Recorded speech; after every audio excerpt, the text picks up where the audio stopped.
Corona మహమ్మారి ముగిసిపోయిందనుకుంటున్న సమయంలో మరోసారి కోవిడ్ పేరు వినిపిస్తోంది. ఆంధ్రప్రదేశ్ లో కరోనా కేసులు మళ్లీ నెమ్మదిగా పెరుగుతున్న సంకేతాలు కూడా కనిపిస్తూ ఉన్నాయి. తాజాగా కడప జిల్లాలో అత్యధికంగా 5 కేసులు, గుంటూరు జిల్లాలో 1 కేసు, విశాఖపట్నం జిల్లాలో 1 కేసు నమోదయ్యాయి. రాష్ట్ర వ్యాప్తంగా తాజాగా 7 కోవిడ్ పాజిటివ్ కేసులు నమోదు కావడంతో ఆరోగ్య శాఖ అప్రమత్తమైంది. విశాఖకు చెందిన ఓ వ్యక్తి ఇటీవల జ్వరం, దగ్గు, గొంతు నొప్పి వంటి లక్షణాలతో ఓ జనరల్ ఫిజిషియన్ ను సంప్రదించాడు.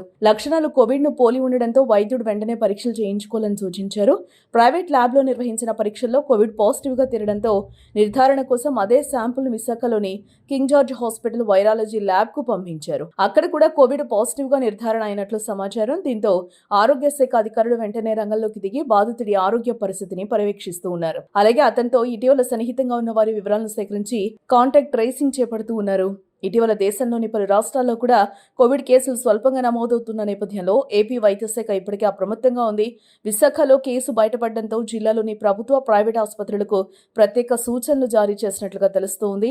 జ్వరం, దగ్గు, గొంతు నొప్పి, శ్వాస తీసుకోవడంలో ఇబ్బందులు వంటి లక్షణాలుంటే వెంటనే వైద్యులను సంప్రదించాలని అధికారులు సూచిస్తూ ఉన్నారు. అవసరమైతే కోవిడ్ పరీక్షలు చేయించుకోవాలని చెప్తున్నారు. అయితే ఈ కేసులతో ప్రజలు భయాందోళనకు గురి కావాల్సిన అవసరం లేదని వైద్య నిపుణులు స్పష్టం చేస్తున్నారు. ప్రస్తుతం వ్యాప్తిలో ఉన్న వేరియంట్లు చాలా సందర్భాల్లో స్వల్ప లక్షణాలకే పరిమితం అవుతున్నాయని, అయినప్పటికీ వృద్ధులు, గర్భిణులు, చిన్నపిల్లలు, దీర్ఘకాలిక వ్యాధులతో బాధపడేవారు మరింత జాగ్రత్తగా ఉండాలని సూచిస్తూ ఉన్నారు. మాస్క్ ధరించడం, తరచూ చేతులు శుభ్రం చేసుకోవడం, జ్వరం వచ్చినప్పుడు ఇతరులతో ఎక్కువగా కలవకుండా ఉండడం వంటి కోవిడ్ నిబంధనలు ఇప్పటికీ ఉపయోగకరమేనని నిపుణులు చెప్తూ ఉన్నారు.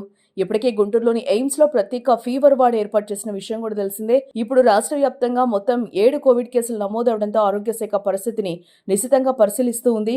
జిల్లాల వారీగా నిఘా పెంచడంతో పాటు ఆసుపత్రుల్లో అవసరమైన ఏర్పాట్లు చేయాలని అధికారులకు ఆదేశాలు జారీ చేసినట్లు తెలుస్తోంది.